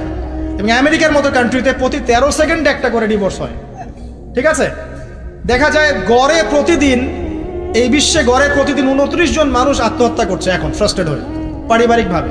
পারিবারিক কলহের শিকার হয়ে দেখা যায় গড়ে প্রায় 30 to 40% মেয়ে এখন পারিবারিক সহিংসতার শিকার হচ্ছে, যৌতুকের কারণে, আপনার পরকীয়ার কারণে। আর পরকীয়ার কথা তো বলতেই ভুলে গেছে যে ম্যাক্সিমাম পরিবারে এখন পরকীয়া চলছে। স্বামী স্ত্রীকে নিয়ে সন্তুষ্ট না, স্ত্রী স্বামীকে নিয়ে সন্তুষ্ট না, দেখবেন পরকীয়া এটা কমন হয়ে যাচ্ছে। ম্যাক্সিমাম পরিবারে আপনি দেখবেন যে পর্ন ঢুকে গেছে, জেনা ঢুকে গেছে, মানে জেনাটাকে সহজ করে ফেলা হচ্ছে। এবং প্রগতির নামে আমরা এখন এমন কিছু কালচার লালন পালন করছি যেগুলো আস্তে আস্তে আমাদেরকে ইসলাম থেকে সরিয়ে দিচ্ছে। তো পরিবারের অবস্থা এখন ভয়াবহ খারাপ, আত্মহত্যার প্রবণতা বাড়ছে, যৌতুক বাড়ছে, আপনার মাদকাসক্ত ছেলেমেয়ের সংখ্যা বাড়ছে, হ্যাঁ, পর্ন এডিক্টেড ছেলের সংখ্যা বাড়ছে। এরা না দেশকে কিছু দিতে পারছে, না সমাজকে, না জাতিকে। এরা কিন্তু আসলে সম্পদ নয়, এরা বরং বোঝা হচ্ছে। দুনিয়াবি বিষয়গুলোকে অনেক বেশি গুরুত্ব দেওয়া হচ্ছে, এতে করে দিনটা কিন্তু সংকুচিত হচ্ছে। তো এগুলো বলতে থাকলে অনেক সময় চলে যাবে। তো এক কথায় পরিবারের ভাঙনটা এখন বেশি এবং পরিবারের নীতি নৈতিকতার অবস্থা খুব খারাপ। এর কারণগুলো আমরা ফাইন্ড আউট করলাম। কি কি কারণ? এক নাম্বার ধরেন কোরআনের তালিম চর্চা উঠে যাওয়া, তাওহীদ উঠে যাওয়া, শিরিকের অনুপ্রবেশ, সুন্নত উঠে যাওয়া, বেদাতগুলো ঢুকে যাওয়া, পরিবারে হারাম রিজিক ঢুকে যাওয়া, পরিবারের কর্তাদের নীরব ভূমিকা, হ্যাঁ, পরিবারে হাজরা আলাইহিস সালামের মতো মা না থাকা, পরিবারে খাদিজা রাদিয়াল্লাহু আনহার মতো স্ত্রী না থাকা, অনেক কারণ। এরপরে বাইরের সংস্কৃতির অনুপ্রবেশ, হ্যাঁ, প্রিন্ট এবং ইলেকট্রনিক মিডিয়ার যৌনতা, এই সব কিছু মিলে কিন্তু পরিবারগুলো ক্রাশ করছে। এতে করে দেখবেন অনেক সমস্যা হচ্ছে। যৌতুক টৌতুক তো বললাম, সবচেয়ে বড় কথা আপোষের যে মিল মোহব্বত, ওয়াজআলা বাইনাকুম মাওয়াদ্দাতা ওয়া রাহমা, এটা আস্তে আস্তে কমে যাচ্ছে। পরিবার যখন এরকম ভাঙনের শিকার হচ্ছে তখন দেখবেন সমাজের মধ্যে স্ট্যাবিলিটি নষ্ট হচ্ছে এবং এই সমাজগুলোতেই আপনি কখনো আদর্শ রাষ্ট্র কায়েম করতে পারবেন না। এখন আসেন, জাস্ট এখান থেকে আমি আলোচনার শেষের দিকে যাব অল্প সময়, যে আমরা এখন কি কি কাজ করলে কিভাবে স্টার্ট করব আর কিভাবে আমরা এটাকে সলভ করতে পারি। এই সলিউশনটা দুই রকম। এক নম্বর হচ্ছে যারা অলরেডি পরিবারে ঢুকে গেছেন তাদেরকে অন্য জায়গা থেকে শুরু করতে হবে। মানে যারা অলরেডি পরিবারে ঢুকে গেছেন আপনাদেরকে তওবা করে ফিরে এসে আবার শুরু করতে হবে। আর যারা পরিবারে এখনও ঢোকেন নাই, আপনারা এখনও সৌভাগ্যবান। এখন থেকে যদি আপনারা এই নসিহতগুলো মেনে চলতে পারেন, ইনশাআল্লাহ আপনার পরিবারটা 8-10টা পরিবারের মতো হবে না ইনশাআল্লাহ। প্রথমে বলি তাদের কথা যারা পরিবারে ঢুকে গেছি আমরা, তাদের কাজ কি? তাদের প্রথম কাজ হচ্ছে ঠান্ডা মাথায় বিশ্বের পরিস্থিতি, সমাজ দেশের পরিস্থিতিগুলো নিয়ে চিন্তা করা, ঠান্ডা মাথায় যে হচ্ছেটা কি আসলে। যখন দেখবো যে না আসলে ভালো কিছু হচ্ছে না, খারাপ হচ্ছে, তখন আপনার ভুলটা কোথায় সেটা আপনাকে ফাইন্ড আউট করতে হবে। আপনার ভুলটা কোথায় ছিল? আপনি এমন কাউকে বিয়ে করেছেন যে ফ্যামিলিস্ট, আপনি এমন একটা পরিবার গঠন করেছেন যেখানে আপনি কোরআনটা চালু করতে পারেন নাই, সবাই নামাজ পড়ছে না, সবাই পর্দা করছে না, হ্যাঁ, নিয়মিত তালিম হচ্ছে না। এখন আপনার কাজ কি? আগে তওবা করে ফিরে আসেন। ফিরে এসে আপনি জ্ঞান চর্চা শুরু করেন। আপনি নিজে রোল মডেল হয়ে দেখান, জ্ঞান চর্চা করে, আমল করে, পর্দা করে, ইসলামের জন্য কিছু করে একটা রোল মডেল স্থাপন করে দেখান, দেখিয়ে পরিবারকে আহ্বান করেন যে তোমরাও এদিকে আসো। এবং আপনার যত ক্ষমতা আল্লাহ পাক দিয়েছেন পরিবারে, অর্থনৈতিক ক্ষমতা বা স্বামী হিসেবে ক্ষমতা, বাবা হিসেবে ক্ষমতা, এটা আপনি পরিবারে প্রয়োগ করেন। প্রয়োগ করে পরিবারটাকে লাইনে আনার চেষ্টা করেন। এরপরে চেষ্টা করতে করতে করতে করতে যদি কোনো কাজই না হয় শেষ পর্যন্ত, অ্যাটলিস্ট আপনি আপনার দায়িত্ব পালন করেছেন। এখন তাদের ভার আল্লাহর হাতে ছেড়ে দেন, আপনি আপনার কবরের ফিকির করেন, ব্যাস। যার যার হক তাকে তাকে দিয়ে দেন, নিজের হকটা আল্লাহর কাছে চেয়ে নেন। আর দ্বিতীয় হচ্ছে তারা যাদের পরিবার এখনো শুরু হয়নি, আপনারা কিভাবে স্টার্ট করবেন। প্রথমে বলবো জ্ঞান চর্চা এখনই করে নেন, জ্ঞান অর্জনটা এখনই করে নেন। পরিবার গঠন হয়ে গেলে অনেক রেসপন্সিবিলিটি আসবে, তখন ডিফিকাল্ট। তো জেনারেল লাইনে পড়া, ইসলামিক পড়া একটা ব্যালেন্স করেন। আমি বলছি না জেনারেল পড়া ছেড়ে দেন, আমি এটা কখনো বলি নাই। ওটা পড়াশোনা করেন, ইসলামিক পড়াশোনাগুলো করেন, একটা ব্যালেন্স করেন। করে আপনি 5 ওয়াক্ত নামাজ শুরু করেন, আল্লাহ রাস্তায় সময় লাগান, কোরআন তেলাওয়াত করেন, আলেম ওলামার সোহবতে যান, হ্যাঁ, আত্মশুদ্ধিমূলক কাজ করেন, সমাজ কল্যাণমূলক কাজ করেন। পাশাপাশি আরও বলবো যে দিনী কাজে ব্যস্ত থাকেন, ভালো কাজে ব্যস্ত থাকেন। এভাবে নিজের ভিতরটাকে আগে পরিশুদ্ধ করে নেন। এরপর আপনি একটা হালাল রিজিকের চেষ্টা করেন, একটা হালাল পবিত্র রিজিক হোক, সেটা কৃষিকাজ। লজ্জার কিচ্ছু নাই, কৃষিকাজ লজ্জার কোনো প্রফেশন নয়, গর্বের প্রফেশন। কারণ আল্লাহ পাক বহু নবীকে রাখালি করিয়েছেন, পশুপালন করিয়েছেন। জানেন, মুসা আলাইহিস সালামকে আল্লাহ পাক পশুপালন করিয়েছেন 8 বছর 10 বছর। এগুলো কোনো লজ্জার প্রফেশন নয়, এটা গর্বের প্রফেশন। আপনি হালাল রিজিক, অর্থনীতি হোক, আপনার কৃষিভিত্তিক হোক, বা ব্যবসা করেন হালাল কোনো, বা গভর্নমেন্ট জব, বড় বড় গভর্নমেন্ট জবের জন্য ট্রাই করেন, সেটাও ভালো। যদি না পান, বেসরকারি জব পান, আলহামদুলিল্লাহ। খেয়াল রাখবেন, জব করতে গিয়ে, ব্যবসা করতে গিয়ে এবং রিজিকের সন্ধান করতে গিয়ে আপনার নামাজ যেন ছুটে না যায়, আপনার রিজিকে হারাম যেন ঢুকে না যায়, আপনাকে যেন সুদ খেতে না হয়, আপনাকে যেন ফ্রি মিক্সিংয়ে যেতে না হয়। এগুলো খেয়াল রাখেন। খেয়াল রেখে একটা হালাল রিজিকের সোর্স আগে বের করেন। প্রয়োজন উদ্যোক্তা হন, নতুন কিছু উদ্যোগ গ্রহণ করেন, উদ্যোক্তা হয়ে নিজে কিছু প্রতিষ্ঠা করে দেখান, এমন কিছু করেন। এরপরে আপনি বিয়ের ফিকিরটা করেন, রিজিকের ব্যবস্থাটাকে করে নেন, তারপরে ওদিকে যান। আপনার আপন ভাই হিসেবে আমি কথাগুলো বলছি, মনে করেন। এরপরে আপনি যখন বিয়ে করবেন, বললাম তো, মেয়ের জাস্ট দিনদারিতা দেখবেন। হ্যাঁ, এর উপর যদি সৌন্দর্য থাকে আলহামদুলিল্লাহ, বংশ ভালো হয় আলহামদুলিল্লাহ, মেয়ের অর্থ সম্পদ আছে আলহামদুলিল্লাহ। যদি এগুলোর কোনোটাও না থাকে, দিনদারিতা থাকে, জাস্ট ওটাকে দেখেন, আর কিছু দেখার দরকার নেই, কিছু দেখার দরকার নেই। এরপরে আরেকটা কথা বলতে ভুলে গিয়েছি যে আপনি এই লেভেলে যাওয়ার আগে নিজেও পবিত্র থাকার চেষ্টা করেন। আপনি নিজে জেনায় যায় না, নিজে পর্নে যায় না, নিজে হারাম অ্যাফেয়ার্সে যায় না। যদি আপনি যান তাহলে আল্লাহ পাক কিন্তু আপনাকে পবিত্র স্ত্রী নাও দিতে পারেন। এটাই আল্লাহ পাকের নীতি যে একজন পবিত্র মানুষ পায়, ঠিক আছে, যে যেমন আল্লাহ পাক তাকে তেমন মিলিয়ে দেন, এটা আল্লাহ পাকের একটা সুন্নাহ। এর ব্যতিক্রম হতে পারে, কিন্তু আপনি যদি পবিত্র না থাকেন আপনি পবিত্র স্ত্রী নাও পেতে পারেন। তা আপনি আগে নিজে পবিত্র থাকেন, তারপরে আপনি এখন মেয়ে দেখেন। আলহামদুলিল্লাহ, বললাম দিনদারিতা প্রাধান্য দেন। এখানে হাদিসে এটা বলা হয় নাই যে 4টা গুণ দেখে বিয়ে করো, বরং বলা হয়েছে 4টা গুণ দেখে সাধারণত বিয়ে করা হয়। ঠিক আছে, করো আদেশটা এমন নয়, ইনকাহ কথাটা এমন নয়, বা ইনকাহু এমন নয়, তুনকাহু মানে বিয়ে সাধারণত করা হয়। কেউ টাকা দেখে, কেউ সৌন্দর্য দেখে, কেউ দেখে বংশ। তুমি দেখো দিন, নবীজি বলছেন তুমি দিন দেখো, না হলে তোমার হাত ধুলে ধূসরিত হবে, মানে ধ্বংস হয়ে যাবে তুমি।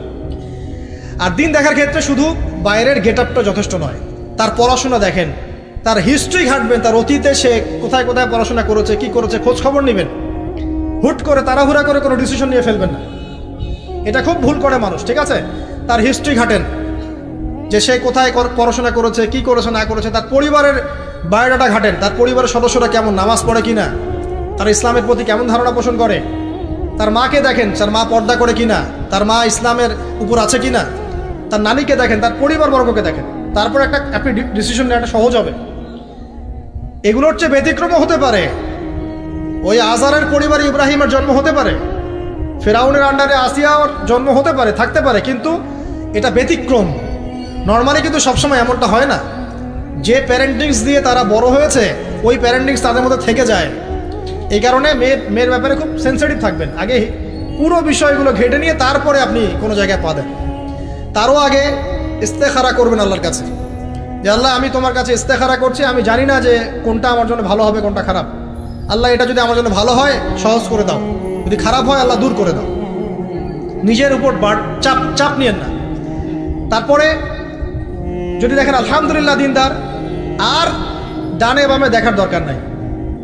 যদি আপনি আপনার মনের মতো দিনদার পবিত্র একজন মেয়ে পেয়ে যান, আর যদি সে সুন্দরীও হয় মাশাআল্লাহ, আর ভালো বংশের হয়, তাহলে সারাটা জীবন তাকে নিয়ে কাটিয়ে দেন, সারাটা জীবন তাকে নিয়ে কাটিয়ে দেন, আপনি হ্যাপি হবেন ইনশাআল্লাহ। ডানে বামে দেখার আর দরকার নাই। যদিও একাধিক বিয়ের অনুমতি আছে, কোরআন সুন্নাহয় সব কিছুই আছে, কিন্তু এখন বাস্তবতাটাও বুঝতে হবে। কীরকম? কোরআন সুন্নাহয় এমন অনেক কিছুই আছে যেটা বাস্তবে ইমপ্লিমেন্ট করাটা এতটাও সহজ না। যখন যারা করতে যায় তাদেরকে অনেক অনেক হ্যাসেল পোহাতে হয়, কারণ সমাজটা যেহেতু এমন না। কোরআন সুন্নাহয় আছে যদিও, কিন্তু সমাজটা এমন না। তখন ওই ব্যক্তি কোরআন সুন্নাহ মানতে গেলে দেখা যায় সমাজ থেকে ব্যাপক হ্যারাসমেন্টের শিকার হয়। যদিও এটা তার দোষ না, এটা আল্লাহ পাক তাকে হয় পরীক্ষা করছেন, অথবা এই ওসিলায় তার গুনাহ মাফ করবেন। কিন্তু নর্মালি যেটা চলছে, এখানে আপনি আপনার বেস্টটা নেন, যেটা অপশনাল সেদিকে যাওয়ার দরকার নেই। এটা আমার নসিহত। কারণ সবার ওই শক্তি সামর্থ্য থাকে না যে সব কিছু সুন্দর মতো টাইটলি হ্যান্ডেল করতে পারবে। আর বলা যত সহজ, করার ব্যাপারটা এতটাও সহজ নয়। সো আর এই তো জেনারেশনের মেয়ের তো দেখছেনই, পান থেকে চুন খসলেই দেখবেন যে বিশাল তুল কালাম হয়ে যাচ্ছে আর কি।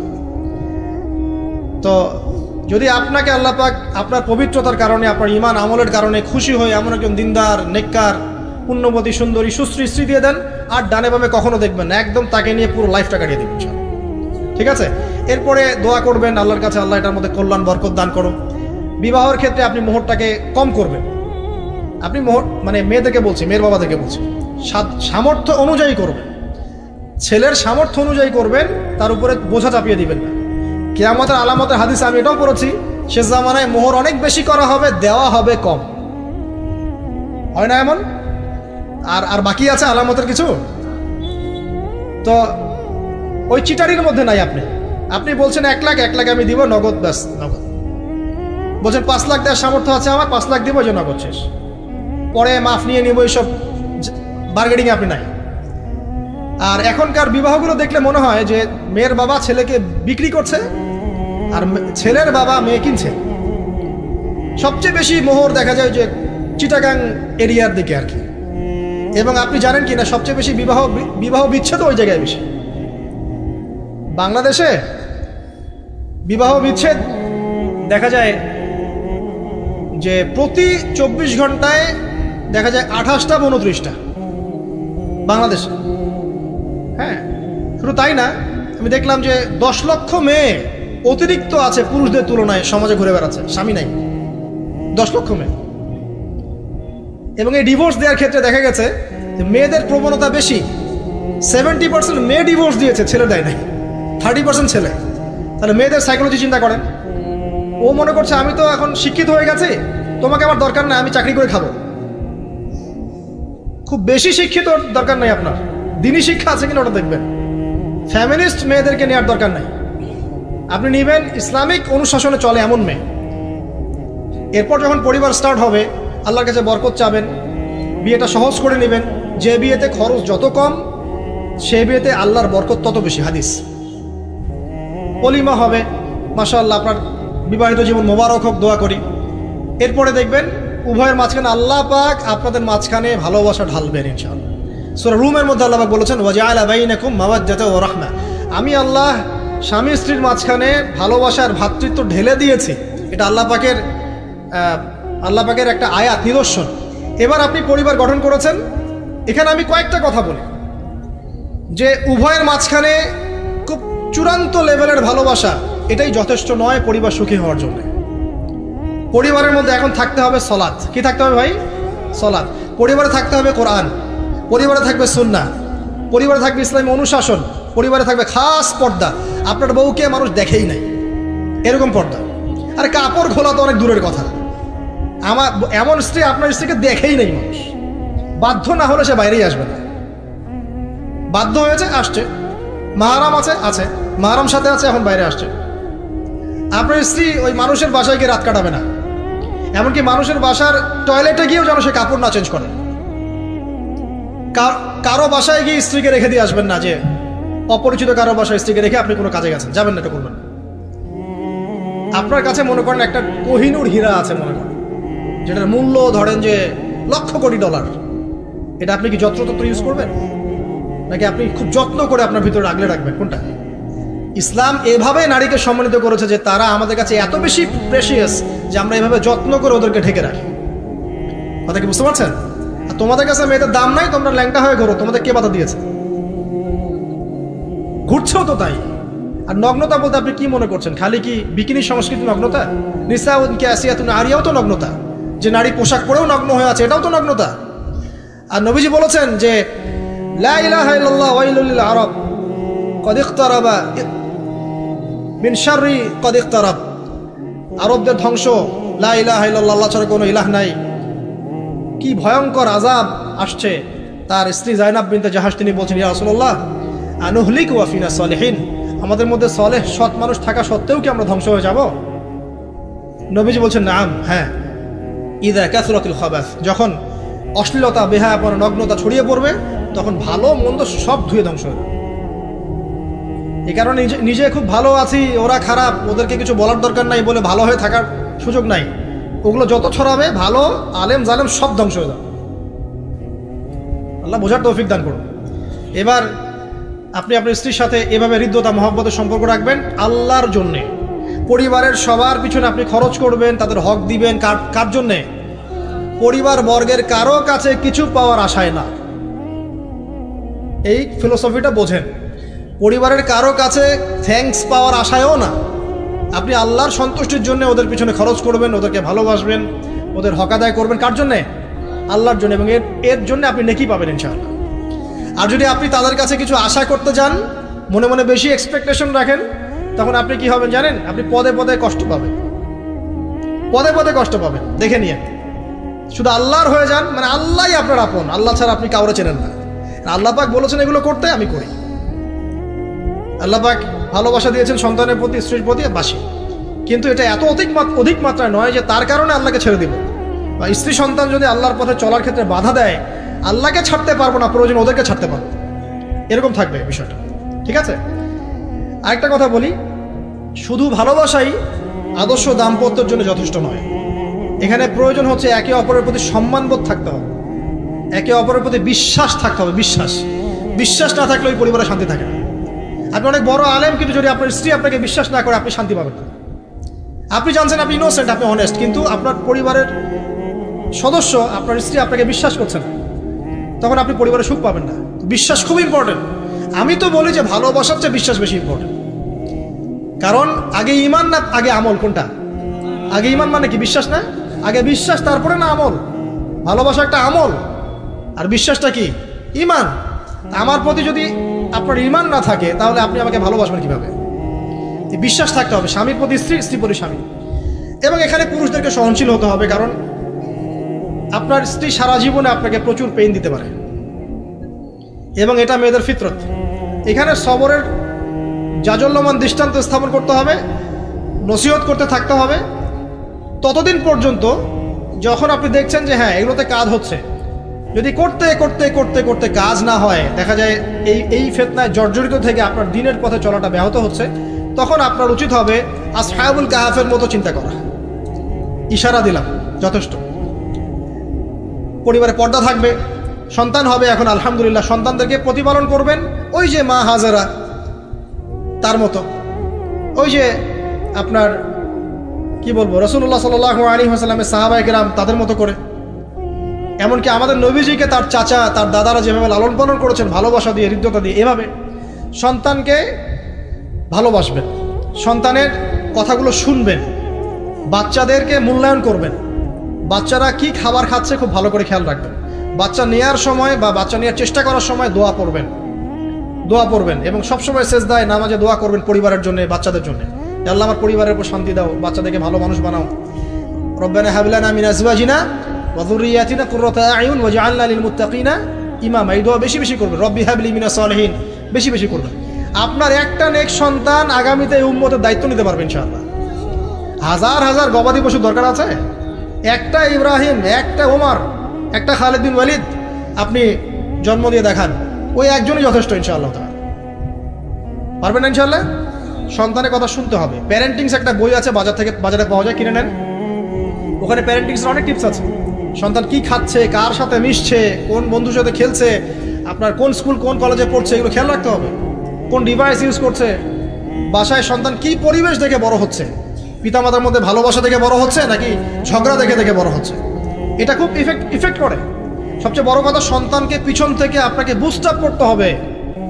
আপনার সন্তানকে আল্লাহ পাক নির্দিষ্ট একটা প্রতিভা দিয়ে পাঠাবেন। হয় সে ভালো লিখতে পারবে, না হলে ভালো বলবে, না হলে ভালো খেলবে, না হলে কিছু একটা ভালো চিন্তা করবে, ভালো আর্ট করবে। ওর প্রতিভাকে ওর উপরে চাপিয়ে দিবেন না। ওর যে প্রতিভা আছে ওই প্রতিভা অনুযায়ী তাকে বেড়ে উঠতে দেন। হাতের আঙ্গুলগুলোকে জোর করে করে টেনে সোজা করার দরকার নাই, আঙ্গুল ভেঙে যেতে পারে। আঙ্গুলকে বাড়তে দেন। ওকে আল্লাহ পাক একটা রং দিয়েছে, একটা প্রতিভা দিয়েছে, ওকে বিকশিত হতে দেন। ওর গন্ধটা আমরা যেন পাই, ওর গন্ধ পরিস্ফুটিত হতে দেন। ওকে চাপ দিবেন না। এখনকার পরিবারে প্রচুর চাপ, দেখবেন যে সন্তানের পিতামাতারা চাপ দিতে দিতে সন্তান আত্মহত্যা করে ফেলছে, করছে না? রেজাল্ট খারাপ হলো, কি চাপ, কি করলি সারা জীবনে, এসএসসিতে এ প্লাস পাইতে পারলি না, বেচারা গলা লটকাইতে মরে গেল। কি হয়েছে? এসএসসিতে রেজাল্ট খারাপ হয়েছে তো কি হয়েছে? জীবনে এটাই সব কিছু? একটা না হয় দুর্ঘটনা ঘটে গেছে জীবনে, তাকে জীবনে নষ্ট হয়ে গেছে নাকি? পিতামাতার চাপের কারণে, এই যে চাকরি পাইস না, সারা জীবন ধরে খাওয়াইলাম পড়াইলাম, চাকরি করতে পারিস না, আমাদেরকে দেখতে পারিস না, চাপ দিতে দিতে বেচারা এখন মাদকের দিকে। পরিবারের চাপ নিতে পারে না, ওই যে মাদকের কাছে গিয়ে শান্তি খুঁজতেছে, তারপরে ওই যে পতিতালয়ে গিয়ে শান্তি খুঁজতেছে, ওই গার্লফ্রেন্ডের কাছে শান্তি খুঁজতেছে। তো পরিবার থেকে চাপের এই সংস্কৃতি বন্ধ করতে হবে। পরিবারের সন্তানদেরও পিতামাতাকে চাপ দেওয়া উচিত নয়, পিতামাতারও উচিত নয় সন্তানকে চাপ দেওয়া। বরং তার প্রতিভাটাকে ফাইন্ড আউট করে আপনি বিচক্ষণ বাবা হিসেবে আপনি দেখবেন যে তার প্রতিভা কোন দিকে আছে, সেদিকে আপনি তাকে নিয়ে যাবেন। আর যদি আপনি আল্লাহওয়ালা হন, দেখবেন ইনশাআল্লাহ তার প্রতিভা ইসলামের দিকেই থাকবে ইনশাআল্লাহ। ইমাম বুখারীর মায়ের কথা শোনেন নাই? তার মা সারাদিন কান্নাকাটি করে দোয়া করতো, আল্লাহ আমার ছেলেটাকে দিনের জন্য কবুল করো, আমার ছেলেটাকে দিনের জন্য কবুল করো। তার চোখের সমস্যা ছিল, তিনি চোখে ভালো করে দেখতে পারতেন না। মায়ের দোয়ার বদৌলতে আল্লাহ পাক তার চোখের সমস্যা দূর করে দিয়েছেন। এখন ইমাম বুখারী রাহিমাহুল্লাহর কিতাব সবাই পড়ছে না? একজন মায়ের তাড়না দেখেন, মা সন্তানের জন্য দোয়া করবে, আল্লাহ আমার সন্তানটাকে দিনের জন্য কবুল করো। বাবা দোয়া করবে, আল্লাহ আমার বাচ্চাটাকে দিনের জন্য কবুল করো। এই যে বাবা নূহের তাড়না দেখেন, ইব্রাহিম আলাইহিস সালামের তাড়না দেখেন, রব্বি হাবলি মিনাস সলিহিন, আল্লাহ আমাকে সুসন্তান দান করো। চাপ দিয়েন না, সন্তানের প্রতিভা অনুযায়ী আপনি তাকে বিকশিত হতে দেন, ইনশাল্লাহ দেখবেন একদিন সে আপনার মুখ উজ্জ্বল করবে ইনশাল্লাহ। আর চাপ দিলে কি হবে জানেন? অকালেই ঝরে পড়বে, অকালে ঝরে পড়বে, ওর মাইন্ডটা বিক্ষিপ্ত হয়ে যাবে, তখন পরিবার থেকে তার একটা দূরত্ব সৃষ্টি হবে। আর ওই সুযোগ শয়তান নিবে, খারাপ বন্ধুর পাল্লায় পড়বে, আয় গাঁজা একটা টান দে, আয় একটু ইয়াবা খা, একটু এটা কর সেটা কর, আস্তে আস্তে দেখবেন হারায় গেছে অন্ধকার জগৎ। অন্ধকার জগৎ একবার হারায় গেলে আর ফিরে পাবেন না। এর কি প্র্যাকটিক্যাল কথা না ভাই? মেয়েকে চাপ দিবেন, দেখবেন যে বেঁকে বসছে। যদি ছোটবেলা থেকে মেয়েকে আপনি সুন্দর হিজাব পোশাক তরবিয়ত দিতে পারেন, এই মেয়ে বড় হয়ে ইনশাল্লাহ বেলাইনে যাবে না। ছোটবেলা থেকে ওকে যদি আপনি নায়িকাদের মতো মানুষ করেন আর বড় হয়ে পস্তাবেন আমার মেয়ে কেন ছেলের হাত ধরে পারা গেল, এটা তো আপনার জন্য হয়েছে। ছোটবেলা থেকে এই সন্তান অনুশাসনটাকে ঠিক করতে হবে। ওই যে বললাম, পিতা মাতা যদি দিনদার মুত্তাকি পরেজগার হয়, তাদেরকে দেখেই সন্তান শিখবে। আমরা যখন সেজদা করি, আমাদের ছেলেমেয়েরা পিঠে উপর উঠে আসে না? ওরাও দেখবেন সেজদা করার ট্রাই করে না? মসজিদে নিয়ে আসেন বাচ্চাকে, দেখবেন ও দেখে দেখে দেখছে যে কি করছে এরা, কি করছে। ও তখন নিজেও একটু হাত বাঁধার চেষ্টা করে, এমন করে দাঁড়া থাকে, খেয়াল করে নাই? হাত তুলে। বাচ্চারা দেখে শিখবে, পরিবারে দেখে বাচ্চারা শিখবে যে পিতা মাতা কেমন, কিভাবে কথা বলে, পিতা কেমন করে মায়ের সাথে কথা বলছে, মা কেমন করে পিতার সাথে কথা বলছে, সে ওইভাবেই কথা বলবে। যে পরিবারে ওমরের মতো পিতা আছে, ওই পরিবার কি খারাপ হতে পারবে? যে পরিবারে হাজরা আলাইহিস সালামের মতো মা আছে, ওই পরিবার খারাপ হতে পারে? তো প্যারেন্টিংটা ঠিক করতে হবে। নৈতিক আদর্শের সাথে তাদেরকে ভালো খাবার দিবেন, খাবারের ব্যাপারে সচেতন থাকবেন। কার্বোহাইড্রেট পাচ্ছে কিনা, প্রোটিন ঠিক মতো পাচ্ছে কিনা, ভিটামিন পাচ্ছে কিনা, হ্যাঁ, ও পরিষ্কার পরিচ্ছন্ন থাকছে কিনা, পরিবারটা থাকবে নিট অ্যান্ড ক্লিন, চকচকা। এখানে যেন মানে আর বলে না যে পবিত্রতা ইমানের অর্ধেক, হাদিস আছে না? মানে পরিবারগুলো হবে নিট অ্যান্ড ক্লিন, ঝকঝকা, রুচিশীল। এখানে যেন নোংরা বিষয় না থাকে, নোংরা আবর্জনা, বাথরুম ঠিক নাই, এটা ঠিক নাই, এমন না, ঝকঝকা পরিবার। আপনার সামর্থ্য অনুযায়ী আপনি করবেন, কারণ পরিচ্ছন্ন না থাকলে বাচ্চা কাছে অসুস্থ হবে বেশি। অসুস্থ হলে পরে আপনার পেরেশানি, ওরা খাবে না ঠিক মতো, রুচি ঠিক মতো থাকবে না, বাতটা ঠিক বাড়বে না ঠিক মতো। তো পরিচ্ছন্নতার সাথে সঠিক খাবার, সঠিক প্যারেন্টিং, ইসলামিক তরবিয়ত এবং তার উপর চাপ প্রয়োগ না করে তাকে তার প্রতিভাটা বিকশিত হতে দেওয়া। চাপ প্রয়োগ না করার মানে এই নয় যে আপনি শাসনই করবেন না। পরিবারের উপর শাসন লাঠি থাকবে, কিন্তু ওটার যত্রতত্র প্রয়োগ করবেন না। যদি আপনি একদিন খুব বেশি পিটায় দেন, তারপর থেকে আপনার সন্তান আপনাকে ভয় পাবে না। কিন্তু আল্লাহ পাক কোরআনের জন্য বারবার একটা সাইকোলজি অ্যাপ্লাই করেছেন যে জাহান্নামে শাস্তি কিন্তু দিব, শাস্তি কিন্তু দিব, শাস্তি কিন্তু দিব। এই যে ভয়, আমরা কিন্তু ভয়েই জাহান্নাম থেকে দূরে আছি। তো এটা একটা সাইকোলজি। এভাবে পরিবার এগিয়ে যাবে ইনশাআল্লাহ। সন্তান বড় হবে, আপনি মিরাস, সন্তানের মিরাস ডিস্ট্রিবিউট করবেন, যার যার হক তাকে তাকে দিবেন। তারপরে পরিবারের মধ্যে আর কয়েকটা বিষয় জাস্ট শেষ করে দেই, যে পরিবারের মধ্যে নিয়মিত কোরআনের চর্চা থাকবে। সন্তান সন্ততি তারা ইসলামিক অনুশাসন পাচ্ছে কিনা, ইসলামিক পড়াশোনা করছে কিনা খেয়াল রাখতে হবে। যদি জেনারেল লাইনেও পড়ে, তারপরেও আপনি ইসলামিক টিচার দিয়ে হলেও, মাদ্রাসায় পার্ট টাইম মাদ্রাসা দিয়ে হলেও কোরআন শেখান, হিফজ করান, ওকে এদিকে করে তোলেন, ওদিকে করে তোলেন ইনশাআল্লাহ। আমরা এমন প্রজন্ম চাচ্ছি না যারা এককেন্দ্রিক, আমরা চাচ্ছি এমন প্রজন্ম যারা কোরআন সুন্নাহকে হাতে নিয়ে ওয়ার্ল্ডকে ডিল করতে পারে, ওয়ার্ল্ডকে চ্যালেঞ্জ করতে পারে। এই চ্যালেঞ্জ করতে হলে আপনাকে সব ধরনের জ্ঞান অর্জন করতে হবে। খেয়াল রাখেন পরিবারে যেন ফ্রি মিক্সিংটা না আসে, পরিবারে যেন এই যে নারী পুরুষের অবাধ মেলামেশা না আসে। বেশিরভাগ ধর্ষণ হয়েছে বাংলাদেশে কাছের মানুষদেরকে দিয়ে, চাচার মাধ্যমে, মামার মাধ্যমে, কাজিনের মাধ্যমে, খালাতো ভাইয়ের মাধ্যমে, ফুফাতো ভাইয়ের মাধ্যমে, কাছের মানুষদের দ্বারা বেশি রেপ হয়েছে বাংলাদেশে। জরিপ পরিসংখ্যান দেখেন। অতএব ইসলাম যে বলেছে পর্দার বিষয়, এটা এমনি এমনি বলে নাই ও কাজিন হয় ওর সামনে এত ইয়া করার কি আছে, এইসব কনসেপ্ট চলবে না। পর্দাটা একদম ম্যান্ডেটরি। পরিবারের সালাম, পর্দা, অনুশাসন, এটা ম্যান্ডেটরি বিষয়। না খেয়ে মরে যান তাও পর্দা ছাড়া যাবে না। মানে বিষয়টা এমন স্ট্রিক্টলি নিতে হবে। যদিও বা বাধ্যগত অবস্থায় আল্লাহ পাক আপনাকে ছাড় দিয়েছেন, কিন্তু আপনাকে এইভাবে শক্তভাবে ধরতে হবে। আল্লাহ পাক তৌফিক দান করুন। এর পাশাপাশি কিছু বিষয় বলবো যেগুলো মোটেই পরিবারে ঢোকানো যাবে না, এটা বলে শেষ করছি 2 মিনিট। 1, পরিবারের শিরক ঢোকানো যাবে না। শিরক কি কি, কত প্রকার, এটার জন্য কিতাবুত তাওহীদ নামে একটা বই আছে, পড়েন ইনশাআল্লাহ পারবেন। পরিবারে বেদাতি আমল ঢোকানো যাবে না। 2, 3, পরিবারে হারাম রিজিক ঢুকানো। পরিবারে হারাম রিজিক ঢুকবে, ওই হারাম রিজিকের মানে টাকা দিয়ে আপনার রক্ত মাংস তৈরি হবে, এই রক্ত মাংস কিন্তু আল্লাহর অনুগত হবে না, ইল্লা মাশাআল্লাহ। হারাম রিজিক থেকে দূরে থাকতে হবে। পরিবারের মধ্যে ক্রন্দল যেন না থাকে, এই চেষ্টাটা আপনাকে করতে হবে। বললাম তো, এটা অ্যাভয়েড করার জন্যে আপনি আল্লাহর হয়ে যান, নসিহত করেন, হাজার নসিহত করেও যদি কাজ না হয় আপনি নিজে আসহাবুল কাহাফ হয়ে যান, তাও ভালো। পরিবারের মধ্যে অপসংস্কৃতি যেন না ঢোকে, পরিবারের মধ্যে অশ্লীলতা যেন না ঢোকে। পরিবারে এখনকার চলমান যে ফিতনাগুলো চলছে, এই যে ডিভাইসের মাধ্যমে, গেমিংয়ের মাধ্যমে, এই যে আপনি বলেন পাবজি টাবজি, ফ্রি ফায়ার, হাবিজাবি, হ্যাঁ, ইন্টারনেট সেকশনের যে নগ্নতা, তারপরে অনলাইনে যে জুয়া ঢুকেছে, লুডু ঢুকেছে, কত কি ঢুকেছে, আমি আসলে এগুলো শুনেছি, আমি দেখিনি এগুলো কিছু, আমি যা শুনি এগুলো। এই যে বিষয়গুলো, সেগুলো আপনার পরিবারের নৈতিক মূল্যবোধটাকে নষ্ট করে ফেলবে। বিনোদন যদি পেতেই হয় তাহলে বিনোদন, কায়িক বিনোদন নেন। পরিবারের সন্তানদেরকে বা আমাদের সদস্যদেরকে জিম করতে বলেন, খেলাধুলা করতে বলেন, ফুটবল খেলুক, ক্রিকেট খেলুক প্রয়োজনে। যদি গান শুনতে চান, ইসলামিক নাশিদ শোনেন, ঠিক আছে, কৌতুক চান, ইসলামিক রসিকতা করেন, ঘোরেন, প্রয়োজনে পরিবারবর্গকে নিয়ে ঘুরেন, দেশটা ঘুরে আসেন, ট্রাভেল করেন, ঘোরেন, আল্লাহর নিদর্শন দেখেন, এটাও তো এন্টারটেনমেন্ট নাকি? পরিবারকে সময় দেন, পরিবারকে সময় দিয়ে আপনি এই যে প্রাকৃতিক বিনোদনের দিকে চলে যান, ডিভাইস কেন্দ্রিক বিনোদনের দিকে যান। নাহলে হবে কি, মাথাটা ওই ডিভাইস কেন্দ্রিক হয়ে যাবে, অস্থির, এবং এই মাথার মধ্যে আর কোরআন সুন্নাহর সঠিক জ্ঞানটা ঢুকবে না। তো এই কাজগুলো যদি আমরা না করি, ইনশাআল্লাহ পরিবার ভালো হবে। আল্লাহ রাব্বুল আলামিন আমাদের সবাইকে আদর্শ ইসলামিক পরিবার গড়ে তোলার তৌফিক দান করুন, আমিন। আর তাদের কথা বলে শেষ করি যে যারা অলরেডি ঢুকে গেছে, এই সমস্যাগুলো ফেস করছে, এখন এক নাম্বার কাজ ভাই, আগে তওবা করে আল্লাহর কাছে ফিরে আসতে হবে যে আল্লাহ, আমি জীবনে যা ভুল করেছি, এখন থেকে আর ইনশাআল্লাহ আমরা এই আল্লাহ দ্রোহী কোনো কাজে যাব না।